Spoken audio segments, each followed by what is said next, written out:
इधर सीएम भूपेश बघेल ने एक बड़ा बयान दिया है और उन्होंने कहा है कि जो मैं बोलता था वही हो गया। यहाँ लोग सीधी लड़ाई नहीं लड़ सकते, वे ईडी और आईटी के माध्यम से चुनाव लड़ रहे हैं। कल जैसा घोषणा पत्र जारी हुआ, एक घोषणा पत्र हिंदी में था जो भाजपा के लेटर हेड में था, दूसरा शाम को जारी हुआ जो अंग्रेजी में था और ईडी के लेटर हेड में था।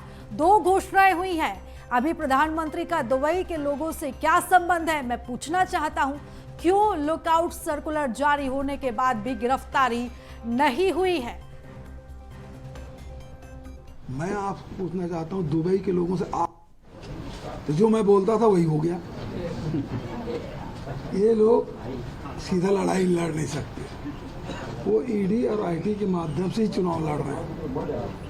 कल जैसे दो घोषणा पत्र जारी हुआ, एक घोषणा पत्र हिंदी में था जो भारतीय जनता पार्टी के लेटर हेड में था, दूसरा घोषणा पत्र शाम को जारी हुआ वो अंग्रेजी में था और ईडी के लेटर पेड में था। दो घोषणाएं उनकी हुई है। अभी ये प्रधानमंत्री जी कहें दुबई के लोगों से क्या संबंध है, मैं आपसे पूछना चाहता हूँ दुबई के लोगों से आपके क्या संबंध है।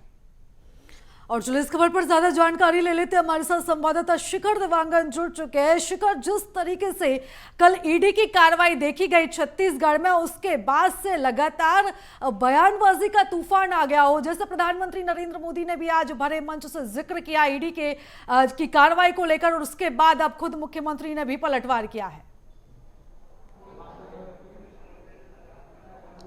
देखिए, जिस तरह से चुनाव की तारीख नज़दीक आती जा रही है, उसके बाद सियासत लगातार छत्तीसगढ़ में गर्म होती जा रही है। चाहे अलग अलग मुद्दों को लेकर बात की जाए या ईडी की कार्रवाई को लेकर, लगातार मुख्यमंत्री भूपेश बघेल के साथ ही कांग्रेस के तमाम बड़े नेता ईडी पर सवाल खड़ा करते नजर आ रहे हैं, क्योंकि जिस तरह से ईडी की कार्रवाई हो रही है उस पर कांग्रेस साफ तौर पर केंद्र सरकार पर आरोप लगा रही है कि केंद्रीय जो एजेंसी है उसका दुरुपयोग केंद्र सरकार कर रही है। लेकिन जिस तरह से कल कार्रवाई हुई है छत्तीसगढ़ में ईडी के द्वारा, करोड़ों रुपए पकड़ाए गए और उसके बाद ईडी का एक प्रेस नोट भी जारी हुआ। उस प्रेस नोट में मुख्यमंत्री भूपेश बघेल का नाम भी सामने आया, जिसमें 508 करोड़ रुपए लेने की बात कही गई है। और जिस तरह से पूरा मामला निकलकर सामने आया, उसके बाद सियासत एक बार फिर गर्म होता हुआ नजर आ रहा है। केंद्रीय मंत्री स्मृति ईरानी ने प्रेस कॉन्फ्रेंस किया, कांग्रेस की ओर से भी प्रेस कॉन्फ्रेंस किए गए और मुख्यमंत्री भूपेश बघेल भी इस पर बयान देते हुए नजर आए हैं। मुख्यमंत्री भूपेश बघेल साफ तौर पे कह रहे हैं कि कल बीजेपी ने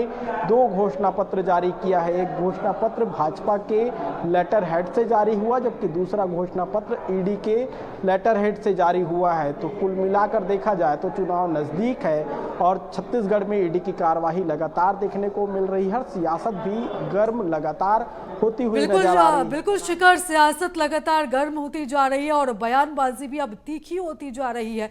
फिलहाल तमाम जानकारी के लिए, चर्चा के लिए बहुत धन्यवाद आपका।